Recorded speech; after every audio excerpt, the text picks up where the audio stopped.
ಆತ್ಮೀಯರೇ, ನಿಮ್ಮೆಲ್ಲರಿಗೂ ನಮಸ್ಕಾರಗಳು. ಮಕ್ಕಳ ಸಾಹಿತ್ಯ ಕೃತಿಗಳ ಅವಲೋಕನ 12ನೇ ದಿನ ಇವತ್ತು. 12ನೇ ಸಾಹಿತ್ಯ ಕೃತಿಯಾಗಿ ಈ ಮಕ್ಕಳ ಸಾಹಿತಿಗಳಾಗಿರುವಂತಹ ಶ್ರೀಮತಿ ಶಕುಂತಲಾ ಪಿ ಹಿರೇಮಠ್ ಗೋಕಾಕ್ ಅವರು ರಚಿಸಿರುವಂತ ಚಿಗುರಿದ ಕನಸು ಮಕ್ಕಳ ಕಾದಂಬರಿಯ ಕುರಿತಾಗಿ ಇವತ್ತು ಕೃತಿ ಪರಿಚಯನ ಮಾಡಲಿದ್ದೇನೆ. ಚಿಗುರಿದ ಕನಸು ಮಕ್ಕಳ ಕಾದಂಬರಿ ಶಕುಂತಲಾ ಪಿ ಹಿರೇಮಠ್ ಅವರು ಬರೆದಿದ್ದಾರೆ. ಚೇತನ ಬುಕ್ಸ್ ಬೆಂಗಳೂರು ಅವರು ಪ್ರಕಾಶಕರಾಗಿ ಪ್ರಕಟಣೆ ಮಾಡಿದ್ದಾರೆ. 2025ರಲ್ಲಿ ಪ್ರಕಟವಾಗಿರುವಂತಹ ಈ ಕೃತಿ 80 ಪುಟಗಳನ್ನ ಒಳಗೊಂಡಿದೆ. 100 ರೂಪಾಯಿ ಬೆಲೆಯನ್ನ ಒಳಗೊಂಡಿದೆ. ಇದಕ್ಕೆ ಶರಣು ಚೆಟ್ಟಿ ಅವರು ಸುಂದರವಾದ ಮುಖಪುಟ ವಿನ್ಯಾಸವನ್ನ ಮಾಡಿದ್ದಾರೆ. ಅದೇ ರೀತಿ ಕರ್ನಾಟಕ ಸಾಹಿತ್ಯ ಅಕಾಡೆಮಿಯ ಪ್ರಶಸ್ತಿ ಪುರಸ್ಕೃತರಾಗಿರುವಂತಹ YG ಭಗವತಿ ಸರ್ ಅವರು ಮುನ್ನುಡಿಯನ್ನ ಬರೆದಿದ್ದಾರೆ. Doctor Lalita K Hosapete madam ಅವರು ಬೆನ್ನುಡಿಯನ್ನ ಬರೆದು ಈ ಕೃತಿಗೆ ಶುಭ ಹಾರೈಸಿದ್ದಾರೆ. ಮಕ್ಕಳಲ್ಲಿರುವಂತಹ ಸಾಹಿತ್ಯವನ್ನ ಪ್ರೋತ್ಸಾಹಿಸುವ ನಿಟ್ಟಿನಲ್ಲಿ ಹಾಗೂ ಅವರಲ್ಲಿರುವಂತಹ ಆತ್ಮಗೌರವವನ್ನ ಮೌಖಿಕವಾಗಿ ಅವರಲ್ಲಿ ಅಭಿವೃದ್ಧಿಪಡಿಸುವ ನಿಟ್ಟಿನಲ್ಲಿ ಈ ಕಾದಂಬರಿ ಮಹತ್ವದ ಸ್ಥಾನವನ್ನು ಹೊಂದಿರುತ್ತದೆ. ಅದೇ ರೀತಿ ಈ ಕಾದಂಬರಿಯನ್ನ ಗ್ರಾಮೀಣ ಪ್ರದೇಶದ ಹೆಣ್ಣು ಮಕ್ಕಳಿಗೆ ಅರ್ಪಣೆಯನ್ನ ಮಾಡಿದ್ದಾರೆ. ಈ ಕಾದಂಬರಿಯು ಒಟ್ಟು 3 ತಲೆಮಾರುಗಳ ಕಥೆಗಳನ್ನ ಒಳಗೊಂಡಿದೆ.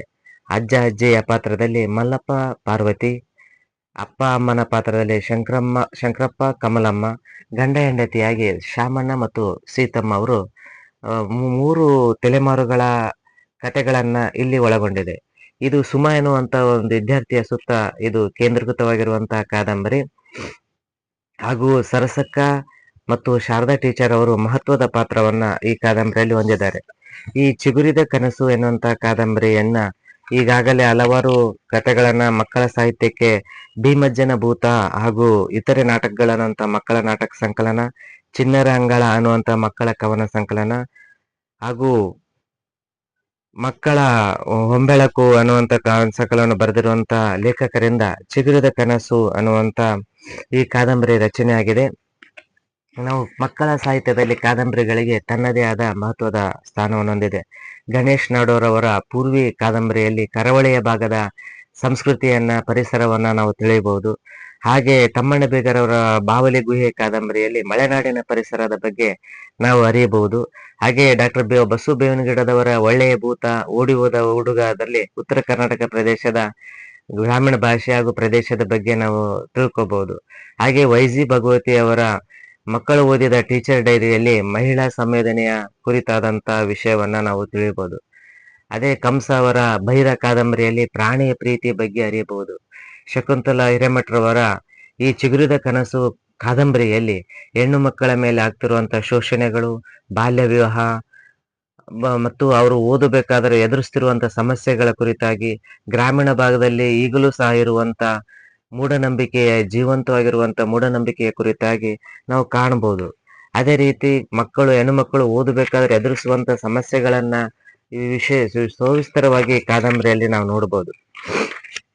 ಮಕ್ಕಳ ಕಾದಂಬರಿಯನ್ನ ಮಕ್ಕಳ ಮನಸ್ಸನ್ನು ಅರಳಿಸುವ ನಿಟ್ಟಿನಲ್ಲಿ ಹಾಗೂ ಗ್ರಾಮೀಣ ಭಾಗದ ಹೆಣ್ಣು ಮಕ್ಕಳು ಓದುವುದರಲ್ಲಿ ಛಲವನ್ನ ಇಟ್ಟು ಓದಬೇಕಾದಂತ ಸಂದರ್ಭದಲ್ಲಿ ಈ ಕಾದಂಬರಿ ಮಹತ್ವದ ಪಾತ್ರವನ್ನು ವಹಿಸ್ತದೆ. ಹೆಣ್ಣು ಮಕ್ಕಳ ಶೈಕ್ಷಣಿಕ ಅಭಿವೃದ್ಧಿಗಾಗಿ ಮತ್ತು ಅವರು ವಿದ್ಯಾಭ್ಯಾಸ ಮಾಡುವ ಸಂದರ್ಭದಲ್ಲಿ ಎದುರಿಸುವಂತ ಬಹಳಷ್ಟು ಕಷ್ಟಗಳಿಗೆ ಪರಿಹಾರವನ್ನ ಈ ಕಾದಂಬರಿ ನೀಡಲಿದೆ. ಈ ಕಾದಂಬರಿ ಒಟ್ಟು 6 ಅಧ್ಯಾಯಗಳನ್ನು ಒಳಗೊಂಡಿದೆ. ಜನಗಣತಿ, ಬೆಳೆಯುವ ಸಿರಿ ಮೊಳಕೆಯಲ್ಲಿ, ವಂಶೋದ್ಧಾರಕ ಯುವರಾಜ, ಹೊಸ ಬೆಳಕು, ಚಿಗುರಿದ ಕನಸು, ಹೆಣ್ಣು ಮಕ್ಕಳು, ಮನೆಯ ನಂದದೀಪ. ಈ 6 ಅಧ್ಯಾಯಗಳಲ್ಲಿ ಈ ಕಾದಂಬರಿ ವಿಸ್ತಾರವಾಗಿ ತನ್ನನ್ನು ತಾನು ತೆರೆದುಕೊಳ್ಳುತ್ತಾ ಹೋಗುತ್ತೆ. ಜನಗಣತಿ ಅನ್ನುವಂತ ಅಧ್ಯಾಯದೊಂದಿಗೆ ಈ ಕಾದಂಬರಿ ಪ್ರಾರಂಭವಾಗುತ್ತೆ. ಈ ಕಾದಂಬರಿಯಲ್ಲಿ 3 ತಲೆಮಾರುಗಳ ಜನ ಒಂದೇ ಕುಟುಂಬದಲ್ಲಿ ಒಂದೇ ಮನೆಯಲ್ಲಿ ವಾಸಿಸ್ತಾ ಇರ್ತಾರೆ. ಅವರಿಗೆ 8 ಜನ ಹೆಣ್ಣು ಮಕ್ಕಳು ಇರ್ತಾರೆ. ಶಾಮಣ್ಣನಿಗೆ ಗೀತಾ, ಗಿರಿಜಾ, ಮಂಗಳ, ಶಾಂತಲಾ, ಕಾಂತ, ಗೌರಿ, ಸುವರ್ಣ ಮತ್ತು ಸುಮ ಸೇರಿ 8 ಜನ ಹೆಣ್ಣು ಮಕ್ಕಳಲ್ಲಿ 4 ಜನ ಹೆಣ್ಣು ಮಕ್ಕಳಿಗೆ ಬಾಲ್ಯ ವಿವಾಹ ಮಾಡಿ ಕೊಟ್ಟು ಬಿಟ್ಟಿರ್ತಾರೆ. ಶಾಮಣ್ಣನಿಗೆ ಗಂಡು ಮಕ್ಕಳು ಅಂದರೆ ಮುಕ್ತಿ, ಗಂಡು ಮಕ್ಕಳಿಂದನೇ ಮನೆ ಅಭಿವೃದ್ಧಿ ಅನ್ನುವಂತ ಒಂದು ಮೌಢ್ಯಕ್ಕೆ ಬಿದ್ದು ಗಂಡು ಮಕ್ಕಳ ಮೇಲಿನ ವಿಶೇಷವಾದ ಪ್ರೀತಿಯಿಂದಾಗಿ 8 ಜನ ಹೆಣ್ಣು ಮಕ್ಕಳನ್ನ ಪಡೆದು ಕೊಡೆಯನಾಗಿ 9ನೇನಾಗಿ ರಾಜಶೇಖರ ಬರ್ತಾನೆ. ಆದರೆ ಶಂಕರಪ್ಪನಿಗೆ ಹಾಗೂ ಶಾಮಣ್ಣನವರಿಗೆ ಹೆಣ್ಣು ಮಕ್ಕಳನ್ನು ಓದಿಸೋದಾಗ್ಲಿ, ಹೆಣ್ಣು ಮಕ್ಕಳಿಗೆ ವಿದ್ಯಾಭ್ಯಾಸವನ್ನು ಕೊಡಿಸೋದಾಗ್ಲಿ ಒಟ್ಟು ಅವರಿಗೆ ಇಷ್ಟನೇ ಇರೋದಿಲ್ಲ. ಆದರೆ ಸುಮ ಅನ್ನುವಂಥ ಒಂದು ಪ್ರತಿಭಾವಂತ ವಿದ್ಯಾರ್ಥಿ, ಪ್ರತಿಭಾ ಕಾರಂಜಿ ಆಗಿರಬಹುದು, ಭಾಷಣ ಸ್ಪರ್ಧೆಯಲ್ಲಿ ತಾಲೂಕಿಗೆ ಪ್ರಥಮ ಸ್ಥಾನವನ್ನು ಪಡೆದಂತ ಪ್ರತಿಭಾವಂತ ವಿದ್ಯಾರ್ಥಿ ಆಗಿರುವಂತ ಸುಮ ಅವರಿಗೆ ಅವರಿಗೆ ಬುದ್ಧಿವಂತ ವಿದ್ಯಾರ್ಥಿ ಆಗಿರೋ ಕಾರಣದಿಂದ ಶಾಲೆಯ ಎಲ್ಲ ಶಿಕ್ಷಕರಿಗೆ ಮತ್ತು ಗುರುವೃಂದಕ್ಕೆ, ಮುಖ್ಯ ಗುರುಗಳಿಗೆ ತುಂಬಾ ಪ್ರೀತಿ ಪಾತ್ರವಾಗಿರುವಂತ ವಿದ್ಯಾರ್ಥಿ ಆಗಿರ್ತಾಳೆ. ಹಾಗಾಗಿ ಹೊಸದಾಗಿ ಬಂದಿರುವಂತ ಶಾರದಾ ಟೀಚರಿಗೂ ಸಹ ಸುಮ ಅಂದ್ರೆ ಒಂದು ಎಲ್ಲಿಲ್ಲದ ಪ್ರೀತಿ. ಆದರೆ ಸುಮನ ಮನೆಯಲ್ಲಿ ಪರಿಸ್ಥಿತಿ ತದ್ವಿರುದ್ಧವಾಗಿರುತ್ತೆ. 4 ಜನ ಈಗಾಗಲೇ ಲಲಿತಾ, ಗಿರಿಜಾ, ಲಕ್ಷ್ಮಿ, ಮಂಗಳ ಅನ್ನೋಂಥ 4 ಜನ ಅಕ್ಕಂದರಿಗೆ ಮದುವೆ ಮಾಡಿ ಕೊಟ್ಟು ಬಿಟ್ಟಿರ್ತಾನೆ. ಈಗ ಮುಂದಿನ ಸರದಿ ಸುಮಾಳದಾಗಿರುತ್ತೆ. 10ನೇ ತರಗತಿಯಲ್ಲಿ ಇಡೀ ತಾಲೂಕಿಗೆ ಪ್ರಥಮ ಸ್ಥಾನದಲ್ಲಿ ಪಾಸ್ ಆಗಿರುವಂತ ಸುಮಾಲೆಗೆ ಮುಂದಿನ ವಿದ್ಯಾಭ್ಯಾಸ ಕಾಲೇಜಿನಲ್ಲಿ ಓದಿಸ್ಬೇಕನ್ನೋಂತ ಆಸೆ ಶಾಲೆಯ ಮುಖ್ಯ ಗುರುಗಳಿಗೆ, ಶಿಕ್ಷಕರಿಗಿರುತ್ತೆ. ಆದ್ರೆ ತಾಯಿಗೆ ಇರುತ್ತೆ ಆಸೆ, ಆದ್ರೆ ತಂದೆಗೆ, ಅಜ್ಜನಿಗೆ ಇರೋದಿಲ್ಲ. ಅವರು ಮದುವೆ ಮಾಡಿಬಿಡ್ಬೇಕನ್ನುವಂತ ಮದುವೆ ತಯಾರಿಯಲ್ಲಿ ಬೀಳ್ತಾರೆ. ಇದರಿಂದ ಮಾನಸಿಕವಾಗಿ ಖಿನ್ನತೆಗೊಳಗಾದಂತ ಸುಮ ಮನೆಯಿಂದ ಹೊರಗೆ ಬರದಂತ ಒಂದು ಸನ್ನಿವೇಶದಲ್ಲಿ ಸಿಕ್ಕಾಕೊಳ್ತಾಳೆ. ಹಾಗೆ ಮಾನಸಿಕ ಸ್ಥಿಮಿತವನ್ನ ಸಹ ಕಳೆದುಕೊಳ್ಳುವಂತ ನಿಟ್ಟಿನಲ್ಲಿ ಹೋಗುತ್ತೆ.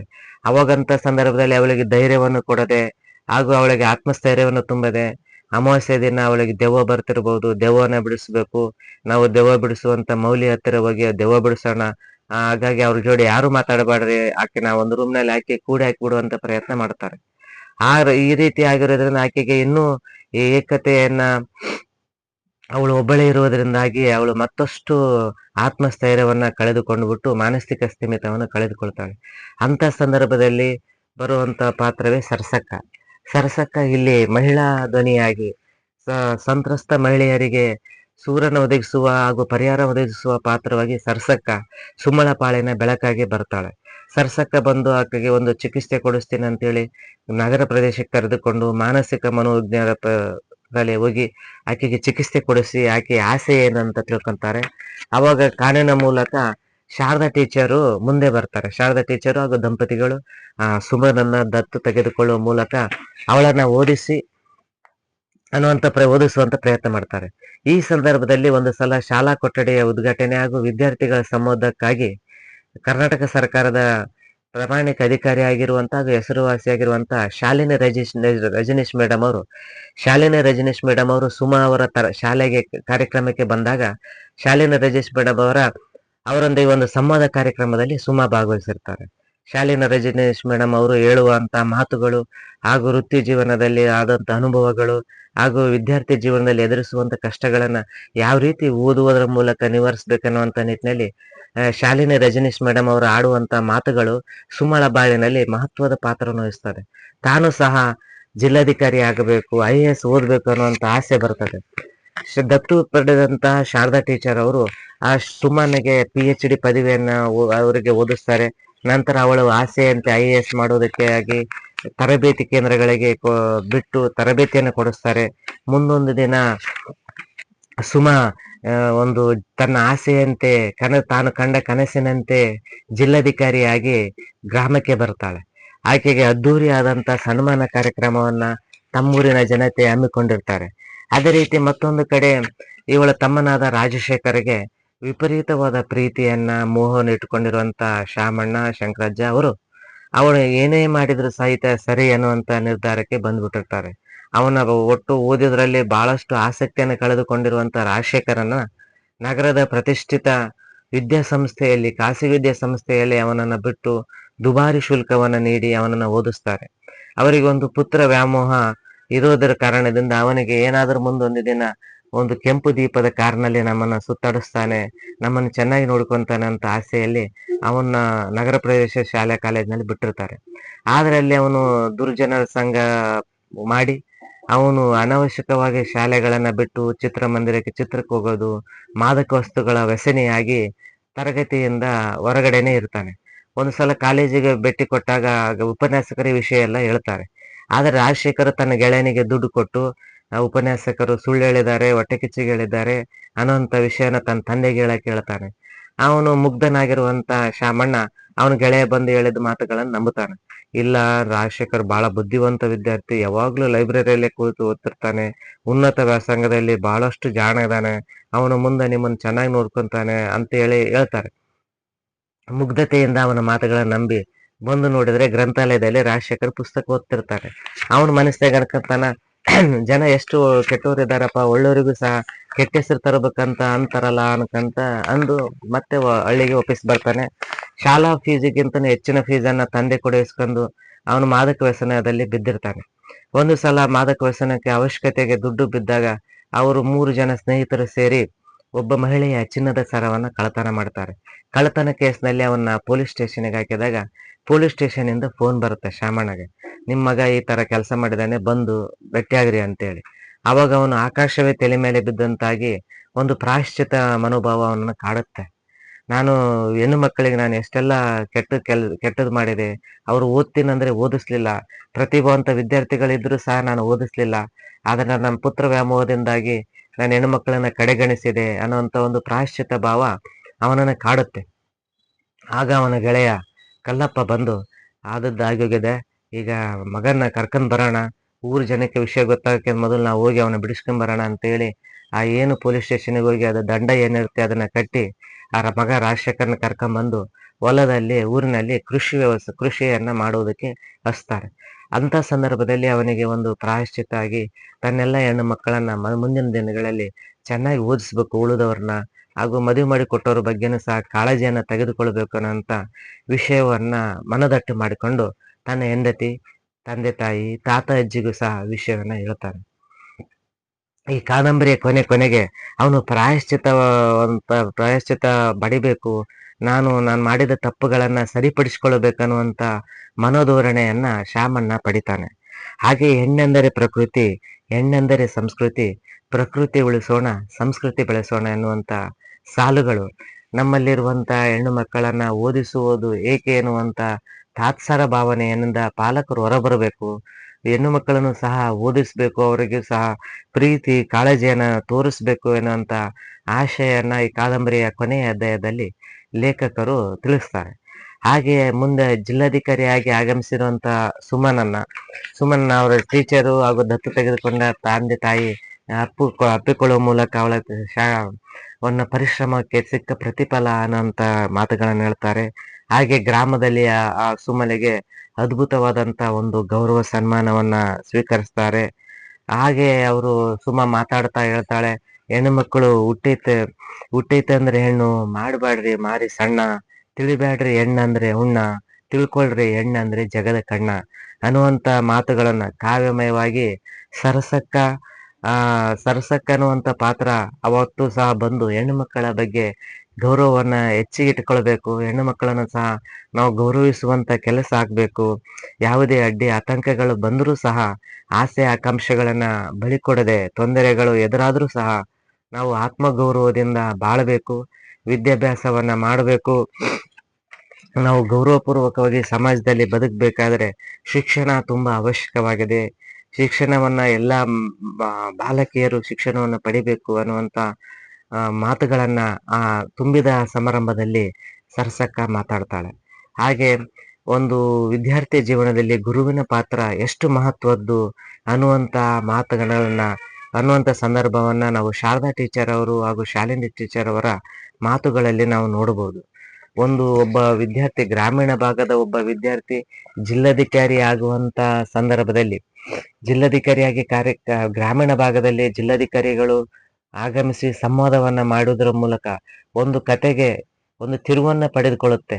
ಶಾಲಿನಿ ರಜನೀಶ್ ಮೇಡಮ್ ಅವರು ಒಂದು ಸಂವಾದ ಕಾರ್ಯಕ್ರಮಕ್ಕೆ ಶಾಲೆಗೆ ಬಂದಾಗ ಆಗುವಂತ ಸಂದರ್ಭದಲ್ಲಿ ಜಿಲ್ಲಾಧಿಕಾರಿಗಳು, ಉನ್ನತ ಅಧಿಕಾರಿಗಳು ಗ್ರಾಮೀಣ ಭಾಗದಲ್ಲಿ ಬಂದಾಗ ವಿದ್ಯಾರ್ಥಿಗಳಲ್ಲಿ ಯಾವ ರೀತಿ ಬದಲಾವಣೆ ಆಗುತ್ತೆ, ಆ ಜೀವನ ಯಾವ ರೀತಿ ಒಂದು ತಿರುವನ್ನ ಪಡೆದುಕೊಳ್ಳುತ್ತೆ ಅನ್ನೋದಕ್ಕೆ ಒಂದು ಸೂಕ್ತ ಉದಾಹರಣೆ ಈ ಚಿಗುರಿದ ಕನಸು ಕಾದಂಬರಿ ಆಗಿದೆ. ಹಾಗಾಗಿ ಉನ್ನತ ಅಧಿಕಾರಿಗಳು ಹಾಗಾಗಿ ಗ್ರಾಮೀಣ ಭಾಗದ ಪ್ರದೇಶಗಳಲ್ಲಿ ವಿದ್ಯಾರ್ಥಿಗಳೊಂದಿಗೆ ಸಂವಾದ ಕಾರ್ಯಕ್ರಮ ಮಾಡೋದ್ರ ಮೂಲಕ ವಿದ್ಯಾರ್ಥಿಗಳ ಬಾಳೆನಿಗೆ ಬೆಳಕಾಗ್ಬೋದು, ಹಾಗೆ ಅವರ ಕನಸು ಮತ್ತೊಮ್ಮೆ ಚಿಗುರುಬಿಸಬಹುದು ಅನ್ನುವಂತ ವಿಷಯ ವಸ್ತುವನ್ನ ಶಕುಂತಲ ಪಿ ಹಿರೇಮಠ ಅವರು ತುಂಬಾ ಅರ್ಥಪೂರ್ಣವಾಗಿ ಮಕ್ಕಳ ಮನಸ್ಸನ್ನ ಮುಟ್ಟುವ ರೀತಿಯಾಗಿ ಈ ಕಾದಂಬರಿಯನ್ನ ರಚಿಸಿದ್ದಾರೆ. ಈ ಕಾದಂಬರಿ ಕೇವಲ ಹೆಣ್ಣು ಮಕ್ಕಳ ಶಿಕ್ಷಣಕ್ಕೆ ಅಷ್ಟೇ ಅಲ್ಲದೆ ಗಂಡು ಮಕ್ಕಳು ಸಹ ಈ ಕಾದಂಬರಿಯನ್ನ ಓದುವುದರ ಜೊತೆಗೆ ಅವರ ಶಿಕ್ಷಣದ ಆಸಕ್ತಿಯನ್ನ ಪಡೆಯುವುದರ ಜೊತೆಗೆ ತಮ್ಮ ಮನೆಯಲ್ಲಿರುವ ಹೆಣ್ಣು ಮಕ್ಕಳನ್ನ, ಅಕ್ಕ ಸಹೋದರಿಯರನ್ನ ಯಾವ ರೀತಿ ಗೌರವಿಸಬೇಕನ್ನುವಂತ ವಿಷಯ ವಸ್ತುವನ್ನು ಸಹ ಈ ಕಾದಂಬರಿ ಹೊಂದಿದೆ. ಆದ್ಮೇಲೆ ಇವತ್ತು 12ನೇ ದಿನ. ಪ್ರತಿದಿನ ಅನುದಿನ ಮಕ್ಕಳ ಸಾಹಿತ್ಯ ಅನ್ನುವಂತ ವಿಷಯದಡಿ ಪ್ರತಿದಿನ ಒಂದೊಂದು ಕೃತಿಯನ್ನ ಪರಿಚಯಿಸ್ತಾ ಬಂದಿದ್ದೇವೆ. 12ನೇ ದಿನದ ಈ ಚಿಗುರಿದ ಕನಸು ಕೃತಿಯನ್ನ ಪರಿಚಯಿಸುವುದರೊಂದಿಗೆ ಇವತ್ತಿನ ಕೃತಿ ಪರಿಚಯವನ್ನ ಮುಗಿಸ್ತಾ ಇದ್ದೇನೆ. ತಾವೆಲ್ಲರೂ ಮಕ್ಕಳ ಸಾಹಿತ್ಯ ಕೃತಿಯನ್ನ ಕೊಂಡು ಓದುವ ಮೂಲಕ ಮಕ್ಕಳ ಸಾಹಿತ್ಯವನ್ನ ಬೆಳೆಸಬೇಕು ಅಂತ ತಮ್ಮಲ್ಲಿ ವಿನಂತಿಸ್ತಾ ಈ ಕೃತಿ ಪರಿಚಯವನ್ನ ಇವತ್ತಿನ ಕೃತಿ ಪರಿಚಯವನ್ನ ಇವತ್ತು ಮುಗಿಸ್ತಾ ಇದ್ದೇನೆ. ಧನ್ಯವಾದಗಳು.